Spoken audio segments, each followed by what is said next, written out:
Hello friends, in the series on the income tax cases, today we will discuss the case of Murali, Krishna, Chakrala versus Deputy Director Enforcement. This case has been reported in 457 ITR at page number 579 and the matter has been decided by Madras High Court and the date of the judgment is 23rd November 2022.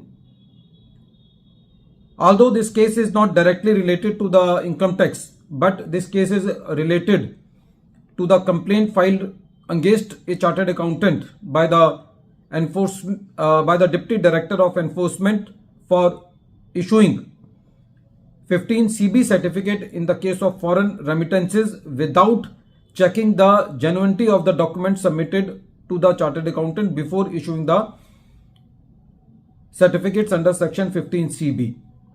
The moot question in this case was that whether a professional, that is a chartered accountant in this particular case, is liable to check the genuinity of the documents. The next question arises whether the chartered accountant has the means to check the genuinity of the documents. In this case, foreign remittances were being made. When the main offender went to the bank for the foreign remittances, the bank manager smelt the rat and made the inquiry and accordingly made the complaints that these remittances are not made as per law and by infringing a number of the laws. So the enforcement directorate become active and also filed the complaint against the chartered accountant for wrongly issuing these certificates without going into the genuinity of the documents. The petitioner was before the Madras High Court that I am not liable to be prosecuted under the proceeds of crime under the PMLA Act. The Madras High Court said that in this case, the maximum duty of the chartered accountant was to check the nature of the remittances and nothing more.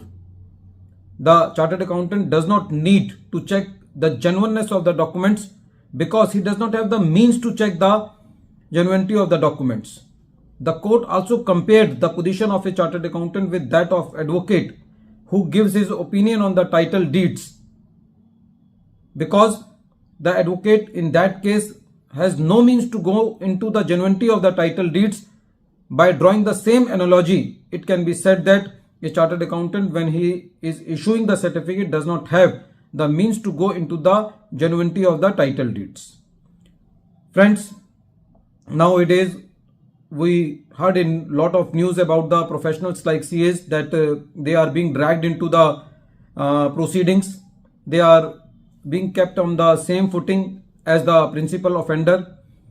This case is very helpful in those cases because in this case the court categorically said that the chartered accountant who has issued 15 CB certificate just for a fees of rupees 1000 cannot be prosecuted with prime offender. But at the same time, the court also ordered that the chartered accountant have not to become the hostile during the proceedings. And it was also mentioned by the court that the chartered accountant did not participated in the proceeds of crime. So it cannot be said that he was liable to be prosecuted with the principal offender.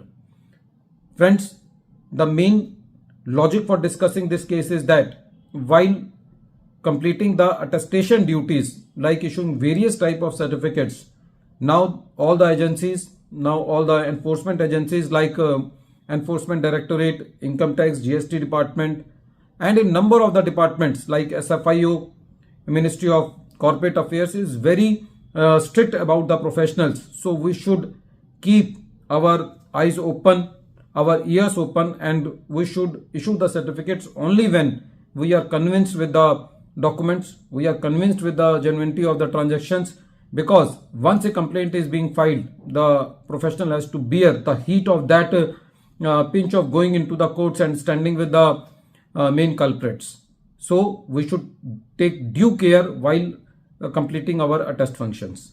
At the end of this video, once again I am repeating the name of the case. The name of the case is Murali, Krishna, Chakrala versus Deputy Director of Enforcement, and this case has been reported in 457 ITR Act page number 579. The matter has been decided by Madras High Court and the date of the judgment is 23rd November 2022. Thank you, friends.